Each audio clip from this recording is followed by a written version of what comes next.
Good morning, students. I am Akhilesh Prakash,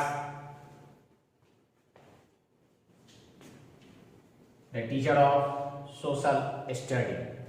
Today I teach you standard second and third, first chapter, our family. First we know that what is family, परिवार होता क्या है, इसके बारे में हम ये जानना चाहेंगे. तो the definition of the family is that the member who live together in a house is called family. It means वो सदस्य जो हम मिलजुल कर एक घर में एक छत के नीचे रहते हैं उसको परिवार कहते हैं, जो हमारे सुख दुख में आपस में मिलजुल कर हम बांटते हैं. The next point is that how many types of family. Two types of family. First, a small family. We also call nuclear family. छोटा परिवार, जिसको हम लोग न्यूक्लियर फैमिली के नाम से भी जानते हैं. The second is large family, जिसको हम लोग ज्वाइंट फैमिली के नाम से भी जानते हैं. Then what is the definition of the small family. Small family यानी छोटा परिवार हम कहते किसको हैं?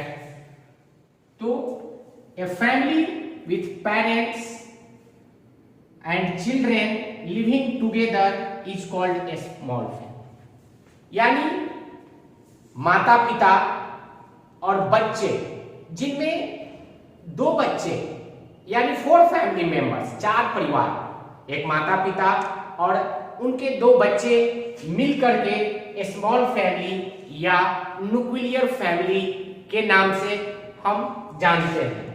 अब नेक्स्ट जो है large family. What is large family? यानी बड़ा परिवार या ज्वाइंट परिवार क्या होता है? ए family with parents, children, grand parents, uncles, aunts living together is called large family. यानी ज्वाइंट फैमिली या लार्ज फैमिली उसको कहते हैं जो हमारे दादा दादी, माता पिता, चाचा चाची और हम अपने चाचा चाची के बच्चे और खुद के भाई बहन सब एक साथ मिलजुल कर रहते हैं, जिसको हम लोग लार्ज फैमिली या ज्वाइंट फैमिली के नाम से जानते हैं. The next topic is that what is the work of our family.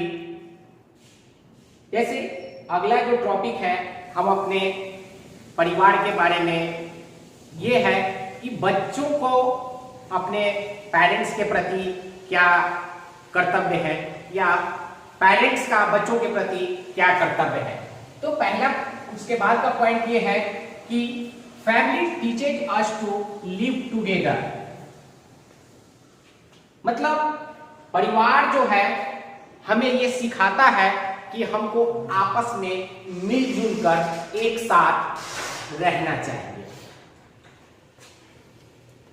The next point is that father earns money to provide food, shelter, clothes, education, etc. It means that कि घर का जो प्रमुख आदमी, जो हेड ऑफ द डिपार्टमेंट होता है, उनका क्या कर्तव्य है अपने परिवार के लिए. तो उनका कर्तव्य यह है कि अपने बच्चों के लिए या अपने परिवार के लिए पैसा कमाना, ताकि उस पैसे से अपने बच्चों का, अपने परिवार का देखभाल करना, किस परिस्थिति में तो पैसा कमा करके परिवार के लिए भोजन की व्यवस्था करना है, घर की व्यवस्था करना है, बच्चों को अच्छे कपड़े देना है, अच्छी शिक्षा देना है और भी बहुत सारे घर के जो हेड ऑफ द डिपार्टमेंट होते हैं वो अपने परिवार को चलाने में पैसा कमाते हैं और उनसे घर चलती है। And the other next point is that what is the work of the mother. पिता का तो ये कर्तव्य हुआ कि वो पैसा कमाएंगे और घर चलाएंगे, लेकिन घर में माँ जो है उनका क्या कर्तव्य है, वो हमारे लिए या अपने बच्चों के लिए क्या करती है। तो mother कुक्स food and helps children in their studies.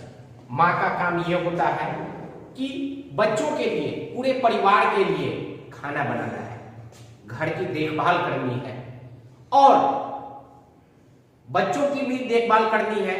उसके अलावा बच्चों को जो स्कूल जाते हैं तो स्कूल से लौटने के बाद जो उनका होमवर्क होता है उसमें वो क्या करती हैं, हेल्प करती हैं, मदद करती हैं अपने बच्चों को पढ़ाने में। और दूसरे कुछ जो वर्क्स स्कूल से उनको मिलते हैं, टीचर देते हैं, तो वो सारे वर्क्स को माँ जो है अपने बच्चों को हेल्प करती है, मदद करती है। और उसके बाद अगला पॉइंट ये आता है कि घर में जो हमारे ग्रैंड पेरेंट्स यानी दादा दादी है, उनका क्या वर्क है बच्चों के प्रति, या बच्चों का क्या वर्क है अपने दादा दादी के प्रति।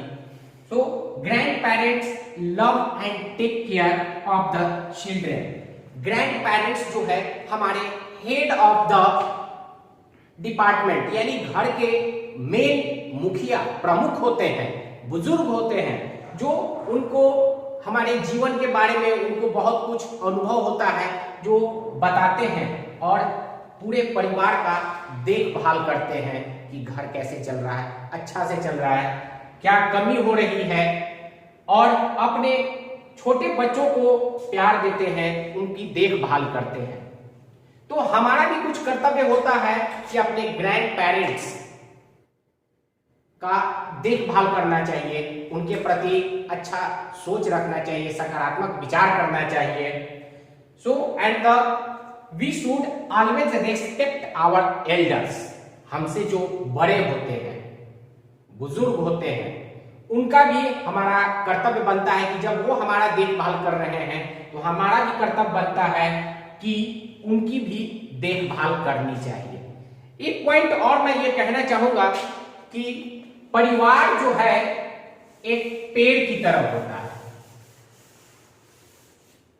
Family is like as a tree. ये पेड़, this is the stem of the tree and these are the branches. इसमें ये कुछ शाखाएं होते हैं, हम लोग पेड़ में देखते हैं कि बहुत सारा ब्रांच, शाखा निकाल आता है। तो जो टॉप है, ये टॉप में हमारे ग्रैंड पेरेंट्स,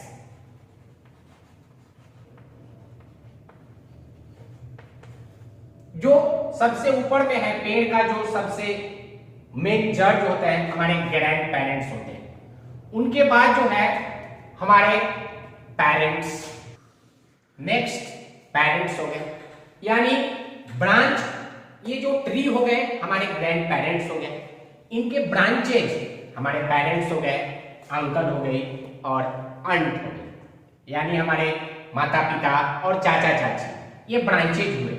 और जो इसमें फूल, पेड़ में जब फूल और फल लग जाते हैं तो वो फूल और फल जो है हमारे उनके बच्चे हुए, चिल्ड्रन। तो these are the trees of a family. ये परिवार का एक पेड़ होता है जहां पे सभी लोग आपस में दुख सुख बांट करके, कठिन समय में भी एक दूसरे का हेल्प करके आपस में मिलजुल कर रहते हैं। तो आज हम लोग फैमिली के बारे में पढ़े हैं, उनके बारे में जानकारी इकट्ठा किए, कैसे रखते हैं, कैसे मिलजुल कर रखते हैं, एक दूसरे का सहयोग करते हैं। Thank you.